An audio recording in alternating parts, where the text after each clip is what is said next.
Ora, muito boa tarde. Vamos então discutir o que sabemos e o que falta descobrir acerca do cancro. E desde já vamos assentar em duas coisas. Eu vou fazer os possíveis por convencê-los de que é importante compreender e depois a gente vai discutir se pode ou não atuar ou se deve ou não atuar. É muito interessante porque são duas perguntas muito boas. Compreender como, atuar ou não, porquê e para quê. Nós vamos começar por ter dois resumos muito pequeninos. A primeira coisa é um bocado a armar, mas é verdade. Nós sabemos hoje muito sobre o cancro e, portanto, é das doenças que nós conhecemos melhor de todas as doenças. E, portanto, nós sabemos hoje que a maioria dos cancros, como é que eles aparecem, como é que se desenvolvem e, felizmente, já controlamos a maioria dos cancros. Por outro lado, nós sabemos que hoje em dia, em Portugal, nós temos todos os anos cerca de 60 mil novos casos, todos os anos. E como cada vez estamos mais pessoas com idade avançada, estes 60 mil vão aumentar no futuro. O que é muito bom é que posso-lhes garantir que cada vez temos menos mortalidade. Isto é, nós hoje em dia já não chegam a 30 mil o número de pessoas que morrem com cancro. Portanto, nós temos mais de 60 mil a aparecer todos os anos e já temos menos de 30 mil a morrer. Nós vamos concentrar-nos nas doenças neoplásicas, mas reparem que há três grandes grupos de doenças. As doenças degenerativas, que são sobretudo os infartos, as doenças do Alzheimer, as doenças mentais degenerativas. Nós temos as doenças inflamatórias, e sabem que são a grande maioria das doenças, que podem ser agudas ou crónicas, mas o que eu hoje vou discutir convosco são as doenças neoplásicas, que são, ao contrário dos infartos, o que nós temos é uma mutilação. Há necrose, há morte e aquele tecido desaparece. O cancro é exatamente o oposto.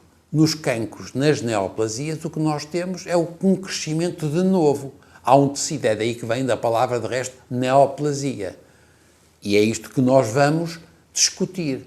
O que é um cancro? Um cancro, dentro daquilo que estávamos a dizer, o tal crescimento de novo, este crescimento de novo é uma neoplasia. A palavra vem neo, novo, plasia, tecido. Agora reparem, o que é um cancro? É no fundo um clone, é um tecido nosso que veio de nós próprios, é muito parecido connosco, é extraordinariamente eficiente em termos de crescimento e é capaz de invadir os tecidos vizinhos. Não respeita as fronteiras. Agora reparem, o que é que eu estou a dizer? Uma coisa que se calhar para vocês que estão a assistir é um bocado estranho, é eu dizer que é muito eficiente. As pessoas têm a mania de dizer que os cancros são caóticos. Mentira.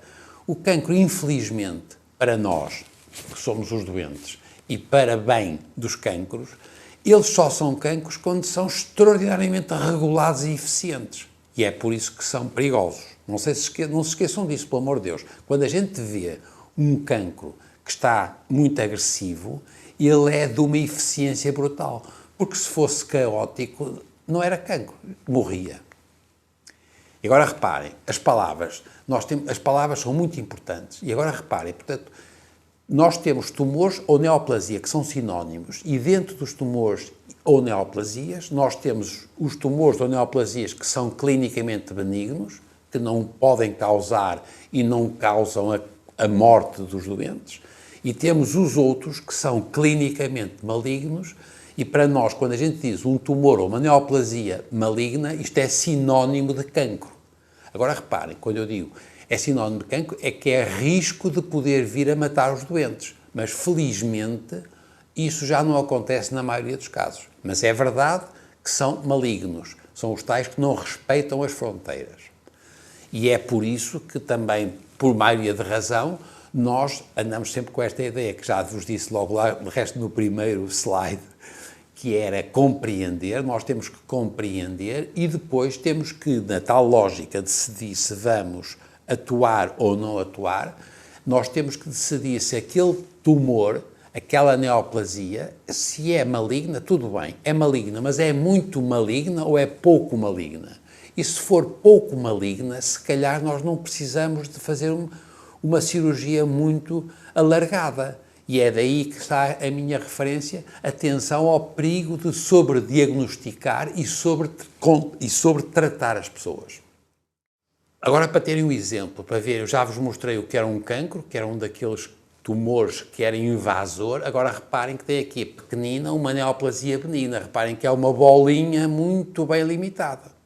É uma neoplasia benigna. Se repararem, a definição é exatamente igual à definição do cancro. Qual é a diferença? É que as células são um clone nosso, cresce de dentro de nós, o crescimento deve-se a nós, mas eles vão se manter dentro das fronteiras. Não é invasor. É o que distingue uma neoplasia benigna de uma neoplasia maligna, que é o tal cancro. Agora, primeira coisa, há cancros grandes e cancros pequenos. Não é por acaso que eu vos pus aqui um cancro do pulmão e pus um cancro da tiroide. Reparem que o cancro do pulmão ocupa uma parte do pulmão, enquanto que da tiroide, aquele muito pequenino, se te reparar, é o mesmo cancro que está dividido ao meio e eles têm para aí 4 milímetros. Quer um, quer o outro são cancros, mas são de malignidades diferentes. Os do cancro são mais malignos do que o da tiroide, mas são ambos cancros. Porque o que é que eu estou a dizer? É aquela ideia do início que eu já vos disse, é que a palavra cancro é uma palavra que é usada de uma maneira muito genérica, o cancro. Mas não, há muitos cancros. Há muitos cancros, uns grandes e outros pequenos, como é evidente, mas também há variantes consoante, por exemplo, se são pessoas de idade ou muito novinhas, se são homens ou mulheres, qual é o tipo histológico do tumor, em que órgãos é que eles aparecem. Tudo isto leva à ideia de que a palavra, nós não devíamos falar em o cancro, mas sim nos cancros. E então, eu vou-vos, se calhar para vocês é um bocado chato, mas eu acho que tenho que ver isto. Eu adoro estudar casos reais. Isto foram casos que eu estudei mesmo há muitos anos, tumores benignos da tiroide e depois tumores malignos da tiroide, que eu estudei com microscopia eletrónica de scanning. E vocês reparem que é muito bonito ver um tumor benigno da tiroide, são as células todas iguais umas às outras. E é por isso que nós dizemos que é um crescimento clonal a partir de uma célula ou poucas células, e elas são todas iguais umas às outras. Isto é um tumor benigno da tiroide. Agora reparem, este é um outro caso, reparem que estes casos são casos que eu tratei, no fundo eu não tratei porque eu só faço diagnóstico, mas o cirurgião tirou e eu estudei-o. Este é um outro caso em que nós também estudamos de um outro tumor da tiroide, que era exatamente igual à anterior no que diz respeito à maioria das células. Se repararem, são todas muito iguaizinhas umas às outras, exceto ali uma no meio que parece uma couve-flor. Essa couve-flor é porque ele era diferente no meio. Agora, reparem porquê. Porque quando nós temos um tumor, nós temos instabilidade genética. E então, de tempos a tempos, aparecem células que são diferentes geneticamente.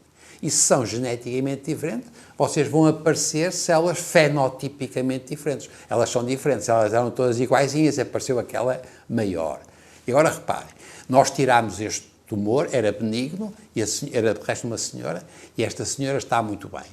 O que é que eu vos estou agora a perguntar? Vamos imaginar, se esta senhora não tivesse sido operada, e se ela tivesse lá ficado 20 anos depois, o que é que vocês acham? É aquela que parece uma couve-flor ocupou as outras, ou pelo contrário, as outras destruíram aquela diferente? E a resposta é eu não sei, porque eu não sei se aquela diferente que lá está tem vantagens de crescimento ou não. Se ela tiver vantagens de crescimento, daqui a uns anos, elas são todas iguais a essa. E depois, a partir dali, tem outras alterações genéticas. Se elas não tiverem isso, não, elas vão desaparecer porque as outras tinham vantagem.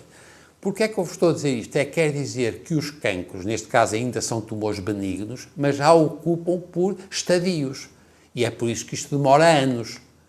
Se reparem que eu apareço aqui a dar-vos agora a dizer o que eu já vos disse, que essa célula diferente, ela é diferente geneticamente e também é fenotipicamente, com o aspecto de couve-flor, nós não sabemos se ela tem vantagens ou não. Se tiver vantagens de crescimento, ela vai substituir as outras, senão vai desaparecer. Isto é uma ideia muito engraçada que vocês devem pensar que agora, se isto continuar, nós mais cedo ou mais tarde vamos ter muitas células a mais. E elas fazem os tais, ou que são o que a gente chamou neoplasias, porque são papos, são nódulos. Esses nódulos podem ser no meio, por exemplo, de uma mama ou de uma tiroide, ou neste caso pode ser num cisto, e era de resto um cisto da tiroide. E se repararem, então a fazer duas espécies de acumulações quase que parecem pólipos, não são pólipos porque isto não é do tubo digestivo. E agora reparem, se estão ali a ter muitas células, estas células estão a mais para a capacidade que têm de encontrar nutrição. E, portanto, o que é que elas vão fazer? Elas vão fazer aquilo que veem agora, continua a ser microscopia de scanning. Mas agora, desculpem, de microscopia eletrónica, mas não é de scanning, é transmissão. Para vocês verem a quantidade imensa de vasos que eles aqui criaram. O que eu quero dizer é que quando vocês veem esta acumulação de células, porque está a haver um tumor que começa a crescer, estas células começam a ter um problema de nutrição. E o que é que elas fazem? O que elas fazem é fazer vasos. E fazem porquê? Agora reparem, isto não pode ser por inteligência. Tem que ser porque nós temos um mecanismo, nós que estamos aqui, no fundo, no mundo, os Homo sapiens, nós sabemos que sempre que temos falta de oxigênio, nós aumentamos a produção de um fator, o Hypoxic Inducible Factor, não interessa o nome, é o IF, mas então eles fazem uma coisa, fazem vasos e dilatam os vasos. E de alguma maneira como se as células passassem a sobreviver porque têm mais vasos e portanto têm mais nutrição. Agora reparem que isto tem muita piada. Se vocês pensarem, porquê é que isto acontece? Será uma coisa de inteligência? Se vocês reparem, porquê é que a gente tem tantos vasos? Agora tem outra microscopia, e esta microscopia que vocês notam, vê-se ainda melhor uma imagem agora, mesmo microscopia eletrónica, em que se vê em transmissão e vê-se muito bem os vasos. Vocês reparem que veem os vasos pequeninos a aproximarem-se do tumor. Estes vasos que estão a aproximar-se são vasos que são indispensáveis para que as células se mantivessem vivas. Reparem, esta capacidade de produzir vasos é também aumentado porque as células tumorais, elas produzem, elas próprias, que têm alterações genéticas, elas produzem fatores que são fatores que estimulam a proliferação de vasos.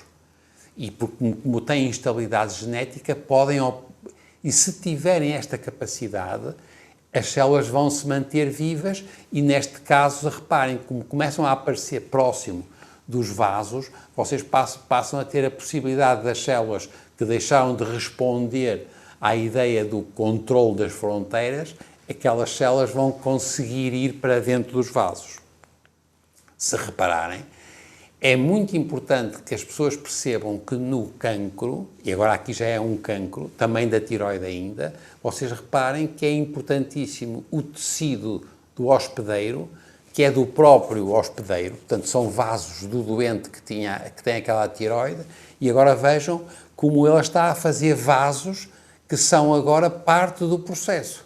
Esta ideia é uma ideia que é uma resposta do hospedeiro e que permite que as células no fundo, a primeira coisa que elas conseguem é manter-se vivas e depois se aproximarem dos vasos, elas podem ir para os vasos e saírem dali. Agora, reparem que a gente pergunta sempre aos nossos alunos, a gente pergunta sempre a mesma coisa, mas como é isto? Eles sabem, são inteligentes? Não, eles não são inteligentes. O que acontece é o seguinte, se nós não tivermos as alterações genéticas que fazem fazer mais vasos, aqueles vasos não chegam a ser um cancro e desaparecem. Portanto, nós só estamos a ver a ponta do iceberg, que foram aqueles tumores que, porque tiveram instabilidade genética e tiveram mais vasos, eles criaram uma condição inflamatória que ajuda a chegar aos vasos e, portanto, é um mecanismo de sobrevivência. Não sei se estão a ver. Portanto, nós estamos a falar de cancro sempre naquela ideia de que o cancro não é por ser muito inteligente, mas quando nós vemos um cancro avançado é porque foi já selecionado e está a haver aqueles que são mais agressivos.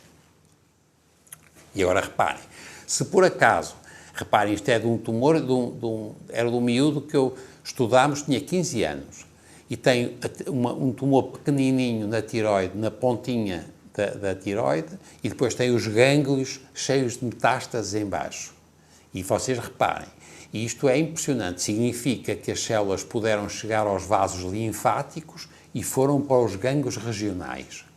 E vocês também podem desde já perceber uma coisa muito interessante, é que estes tumores são mais pequeninos no tumor primitivo, que estava na tiroide, e eles agora têm um ambiente muito favorável para o seu crescimento em grande quantidade nos gânglios. O que é que isto quer dizer? Quer dizer que os cancros depois também respondem a fatores do próprio hospedeiro. Não é só uma coisa que depende apenas das alterações genéticas. Depende imenso da tal resposta inflamatória, da presença de vasos linfáticos, de vasos venosos. Isto é um exemplo extraordinário de metastização. Agora, reparem que já houve invasão, já invadiu linfáticos e agora já estamos a ver aqui as suas metástases em gânglios regionais. Agora, este é o outro aspecto de um outro cancro da tiroide que eu também estudei. Agora, reparem, à esquerda vocês veem o tumor, que é o tumor primitivo na tiroide, veem uma grande veia cheia de células malignas dentro das veias. Agora já não são linfáticos, são das veias.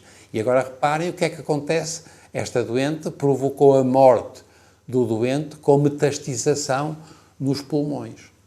Não se esqueçam que a invasão e a metastização, quando é por via linfática, vai para os gânglios regionais.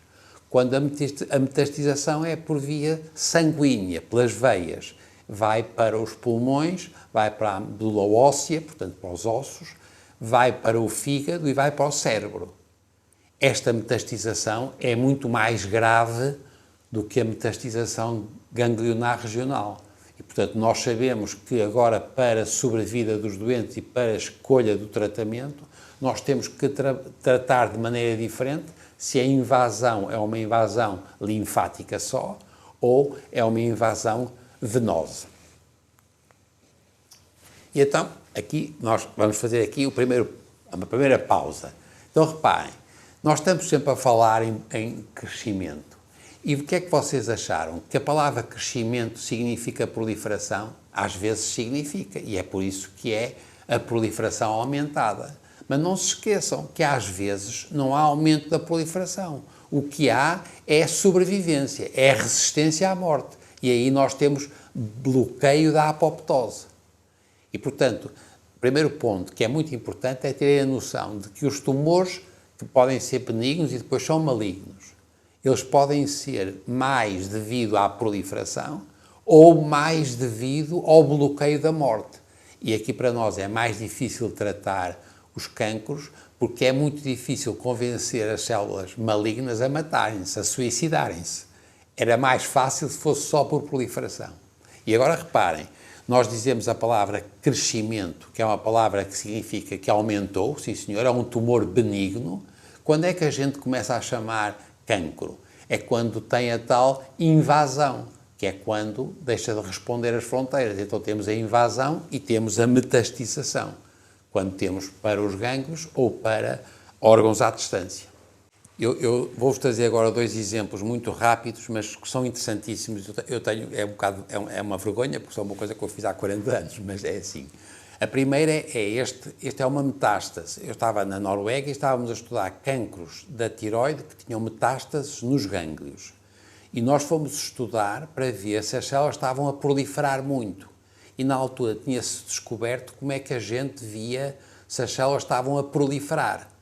E nós temos aí, no cantinho direito de baixo, nós temos um gânglio linfático, porque isto era de um gânglio linfático e tinham células, linfócitos a proliferar. E vocês vejam que eles estão todos a proliferar. E é um gânglio normal, reativo. E vejam que praticamente nenhuma célula está a dividir-se.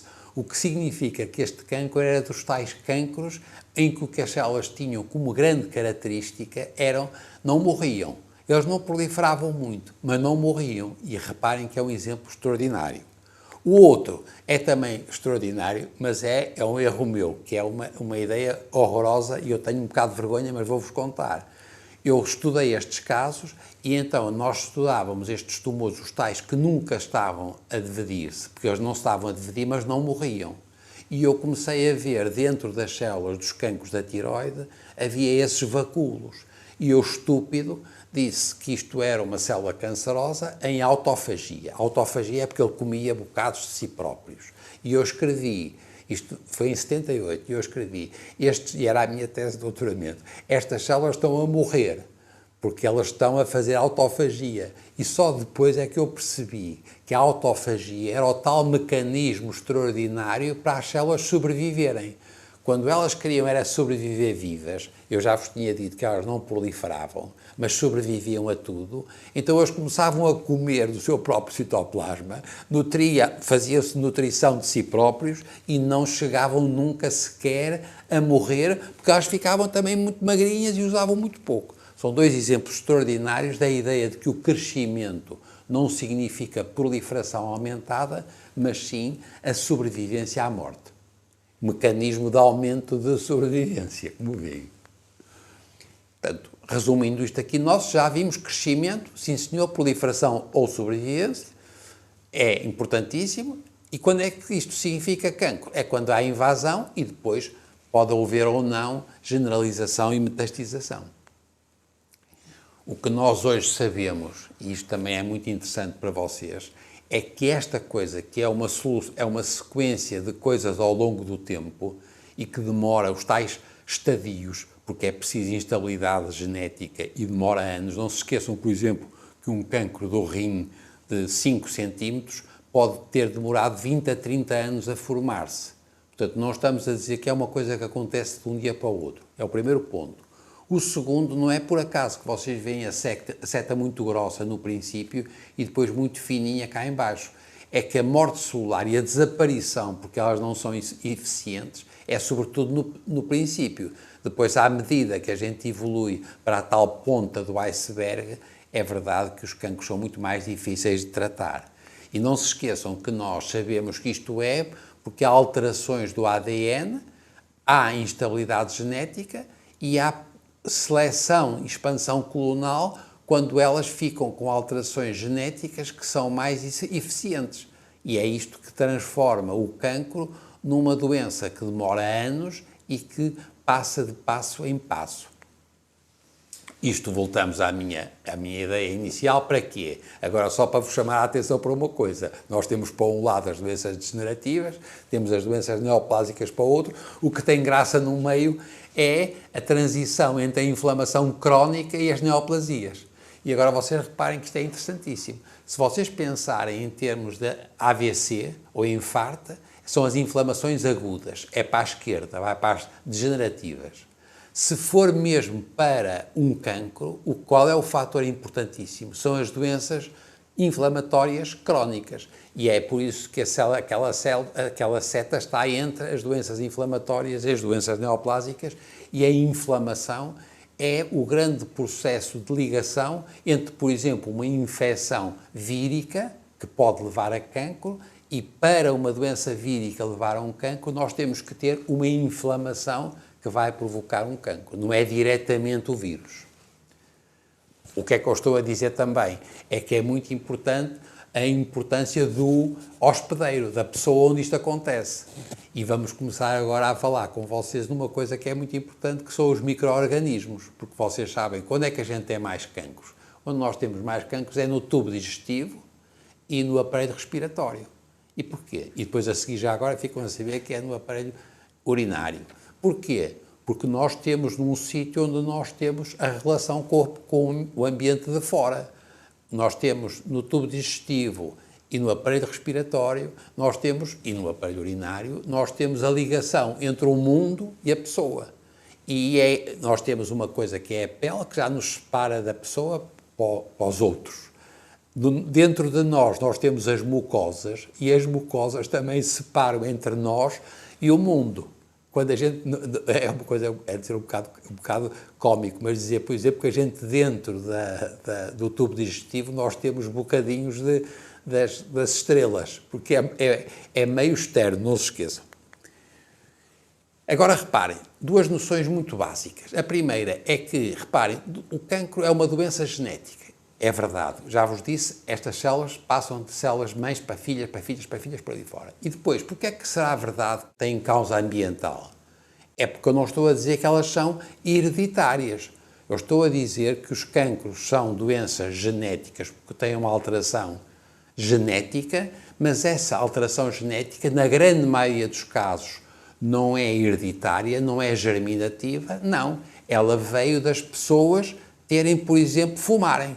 Uma pessoa que tem tabaco, o tabaco provoca alterações genéticas somáticas.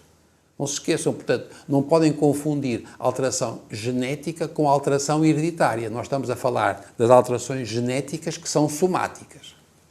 E agora reparem, no início de um cancro estão sempre mutações.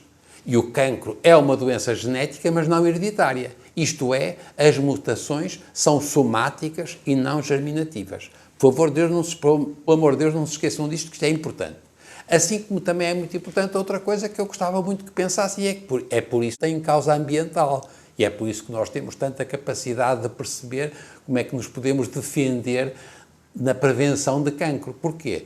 Porque as mutações genéticas somáticas são causadas pelo tabaco, pelas infecções víricas, a exposição excessiva ao sol, uma alimentação desadequada e inflamações crónicas. Portanto, esta ideia é muito interessante, que é genético, sim, mas é ambiental. A outra ponta, eu não vou discutir com vocês porque isto era muito mais complicado se fôssemos discutir outros aspectos da inflamação, mas estou aqui a apontar-vos para duas coisas que chamam a vossa atenção, é muito importante. Primeiro, a inflamação, já vimos, está ligada, por um lado, aos infartos e aos AVCs, as alterações degenerativas, necroses, e, por outro lado, às neoplasias. Isto é um processo que é crucial que as pessoas percebam, é a inflamação crónica.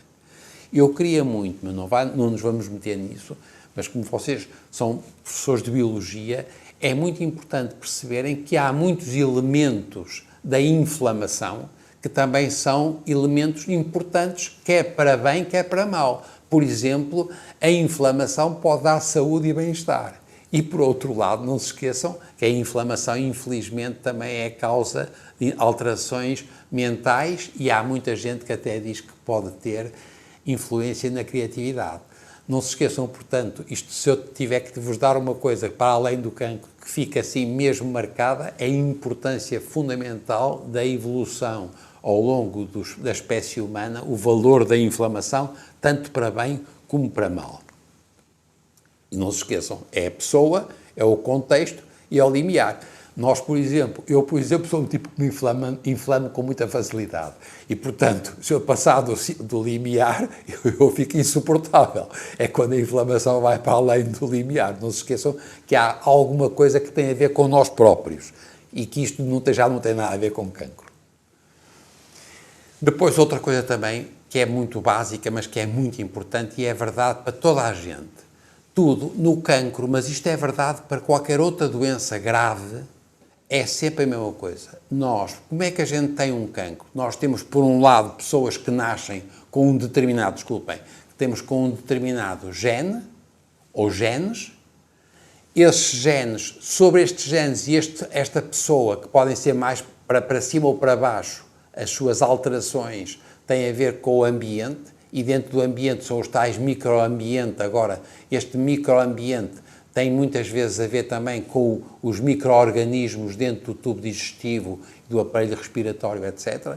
Portanto, os genes sempre em articulação com o ambiente, atuando nas pessoas, e depois isto é mediado pela inflamação, e depois, consoante o azar, nós podemos ter cancro ou não. Não se esqueçam também que a sorte também desempenha um papel, às vezes é porque a gente não sabe ainda explicar, outras vezes que se calhar vai ser mesmo por azar, ou por sorte. E é por isso que nós, agora mantendo exatamente o mesmo esquema, não se esqueçam sempre as três bolas, os genes, o ambiente e a sorte, o azar. Agora aqui continuamos a ter as três bolas, nós temos o genótipo por um lado, o ambiente e o microbiota, no fundo, os micro-organismos, e agora desta interação nós temos um fenótipo. Esse fenótipo pode ser a inteligência, a cor da pele, a altura, a longevidade e o próprio cancro. Tudo isto é fruto sempre desta interação genético-ambiental.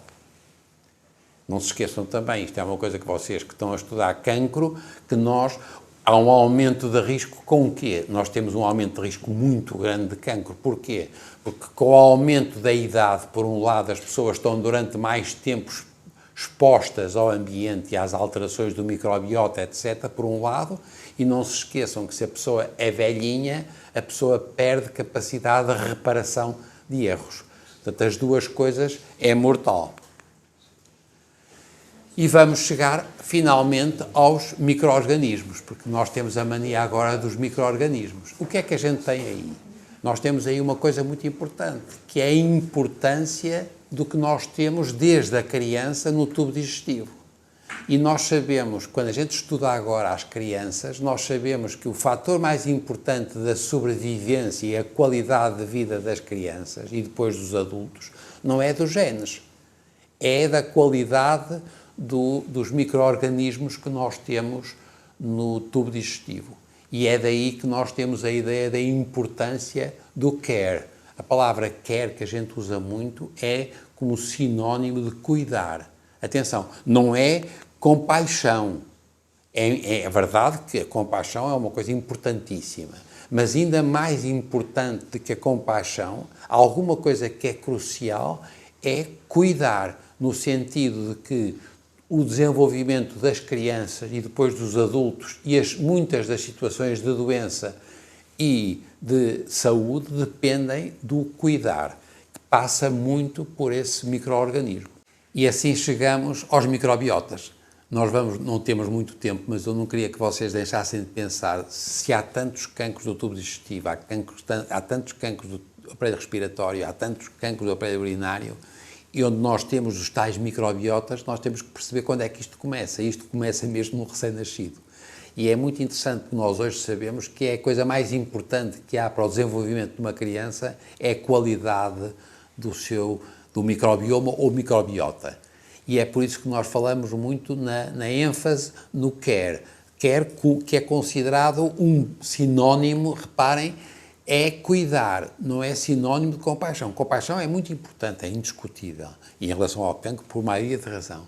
Mas, sobretudo, o que nós temos que perceber é que nós somos um conjunto muito interessante de nós com os nossos bichos. Os bichos que temos no aparelho digestivo, no aparelho urinário, no aparelho respiratório, enfim.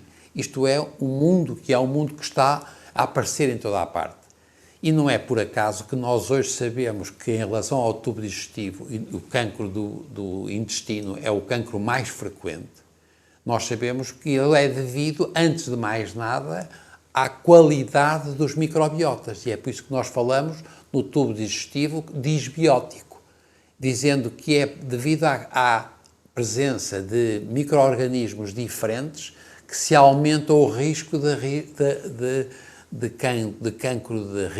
risco de cancro. Reparem, e agora metendo aqui uma coisa muito engraçada, que é a idade por um lado e por outro lado uma palavra que agora a gente inventou, que é inflammaging. Inflammaging porquê? Porque é um neologismo, que é, por um lado, a inflamação, a tal inflamação que eu vos tenho estado sempre a dizer que é muito importante, das inflamações crónicas, e depois com a idade. E então nós chamamos inflammaging, que é um neologismo bem engraçado. E agora, se repararem, eu estou-vos a dizer uma coisa que é muito importante para os nossos professores de biologia, que é, todas estas doenças de que nós estamos a falar são dos últimos 8 anos. 80 anos, desculpem, não é 8, é dos 80 anos.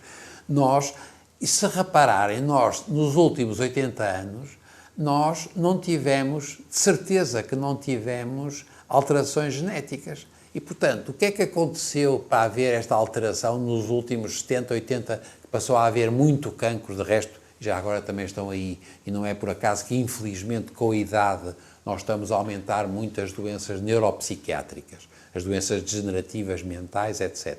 Tudo isto acontece nos últimos 70, 80 anos. isto não pode ser porque os genes são os mesmos. Então o que é que isto quer dizer? Quer dizer que não é da genómica nem da pós-genómica. O que isto tem a ver, e agora reparem de novo, o que é que está aqui a amarelo, que é muito importante para o cancro e para as doenças neuropsiquiátricas e neurodegenerativas, é a metagenómica, que são os tais, a metagenómica é a genómica agora dos nossos micro-organismos, e o ambiente, o estilo de vida, que ainda por cima é exponenciado pela longevidade. Isto é uma novidade notável. Pelo amor de Deus, podemos esquecer os genes para isto. Isto tem a ver com o microbioma, a que a gente chama a metagenómica, que são agora o genoma dos micro-organismos que vivem connosco, e o estilo de vida e o ambiente. E daí a tal metáfora do iceberg, que eu já estou farto de falar em vocês.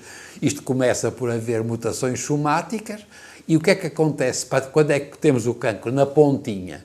Nós temos na pontinha, quando entram as mutações somáticas na base, depois nós tivemos todos os tais steps, os estadios que estivemos a falar, eles vão interferindo, todos eles têm a ver com o próprio hospedeiro, são respostas inflamatórias do próprio hospedeiro.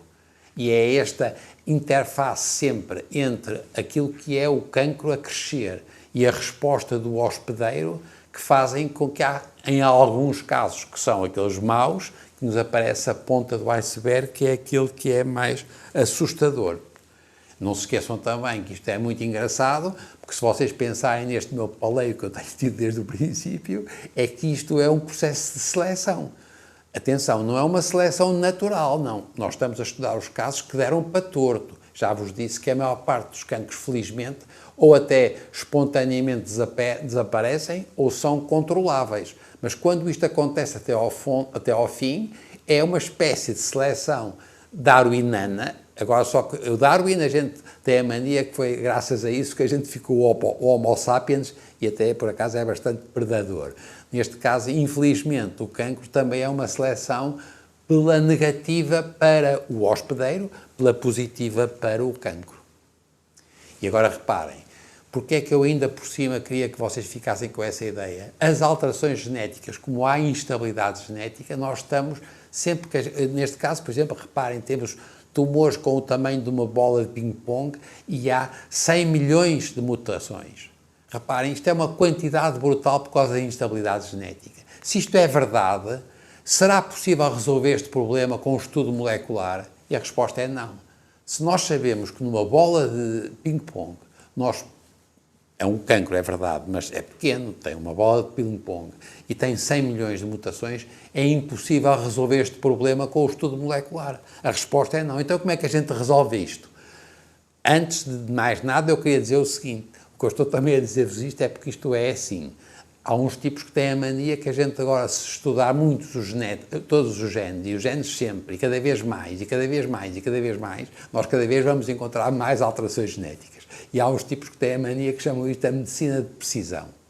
E agora reparem, é assim, eu até vos vou ler, o genoma humano foi totalmente decifrado. E é possível tratar bilhões de dados para resolver o problema do Sr. Silva, ou da Dona Rosa, ou do Sr. Simões.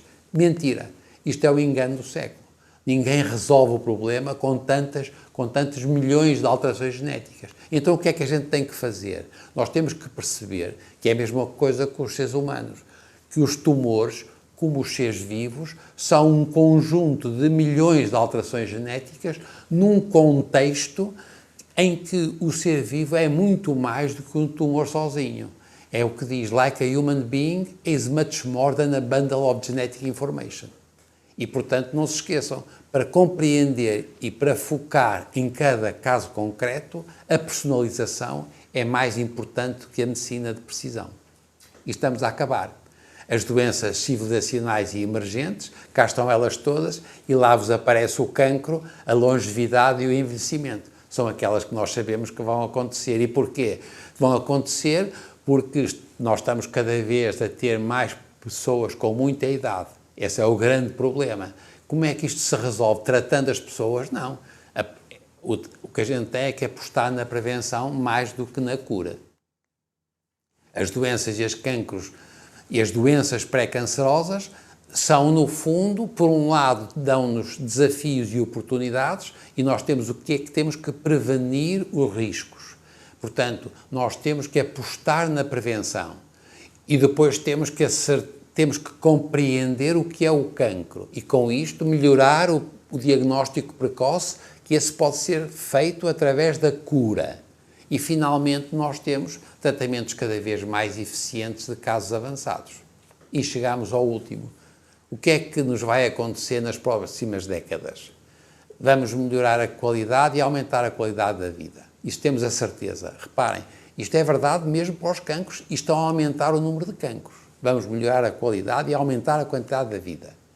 Temos que apostar no conhecimento e na competência. Não se esqueçam, o valor da compreensão é crucial. Evitar o sobrediagnóstico e o sobretratamento. E, finalmente, temos que respeitar o outro. E muito obrigado. Chegámos ao fim.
Lei Educação, um ponto de encontro.